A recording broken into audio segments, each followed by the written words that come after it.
Hi అండి. ఈరోజైతే కోడిగుడ్డు పులుసు అయితే చేసుకుందామండి. ఎప్పుడులా కాకుండా కొంచెం కొత్తగా చేసుకుందాం. రెసిపీ చెప్పేస్తాను, ఛానల్ సబ్స్క్రైబ్ చేసుకొని వచ్చేయండి. పులుసు కోసం అయితే 2 ఉల్లిపాయలు, 2 పచ్చిమిర్చి, 2 టమాటాలు చిన్న చిన్న ముక్కల కింద కోసి పెట్టుకోవాలి. గుడ్లు అయితే ఉడకపెట్టి పెట్టుకోవాలండి.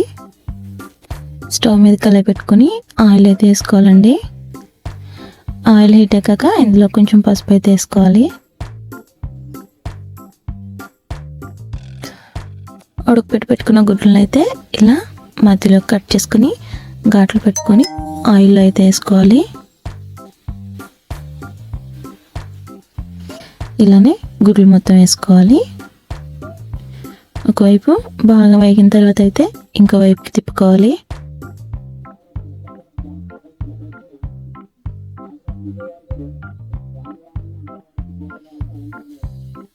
ఇలా మొత్తం ఇంకో వైపుకి తిప్పుతూ మరోవైపు కూడా బాగా వేపుకోవాలి.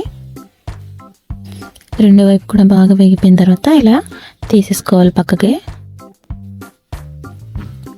మొత్తం అయితే ఇలా పక్కకి తీసుకోవాలి. ఇందులోకి కట్ చేసి పెట్టుకున్న పచ్చిమిర్చిని అయితే వేసుకోవాలి. వేసుకొని బాగా వేపుకోవాలి. పచ్చిమిర్చి చప్పట్లాడే వరకు వేపుకోవాలి. ఇందులోనే కోసి పెట్టుకున్న ఉల్లిపాయ ముక్కలను అయితే వేసుకోవాలి.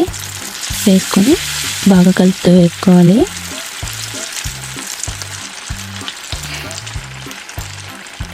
బాగా కలుపుకొని 5 నిమిషాలు అయితే మగ్గనివ్వాలి.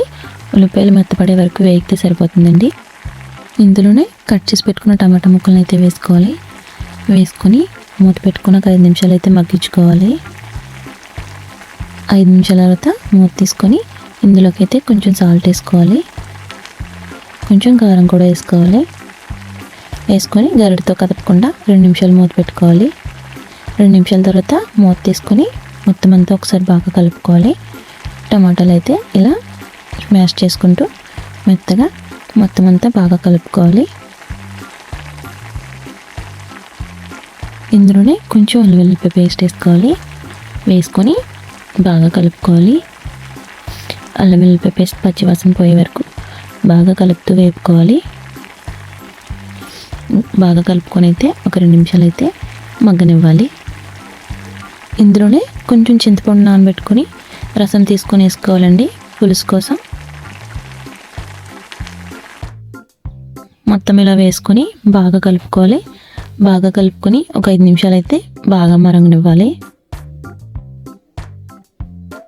5 నిమిషాల తర్వాత పులుసు ఇలా మరిగేటప్పుడే ఇందులోకి వేపు పెట్టుకున్న గుడ్లను అయితే ఒక్కొక్కటిగా వేసుకోవాలి.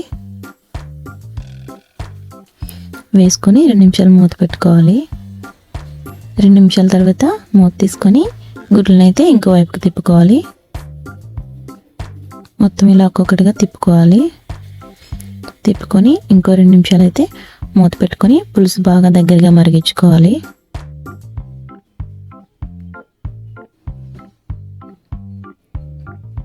ఇలా ఆయిల్ పైకి తేరి పులుసు అంతా దగ్గర పడే వరకు బాగా మరిగించుకోవాలి. పులుసు అయితే మరిగిపోయిందండి. చివరిగా ఇందులో కొంచెం కొత్తిమీర వేసుకొని దించేసుకోవడమే. కోడిగుడ్డు పులుసు అయితే రెడీ అండి. నచ్చితే ఒకసారి మీరు కూడా ట్రై చేయండి.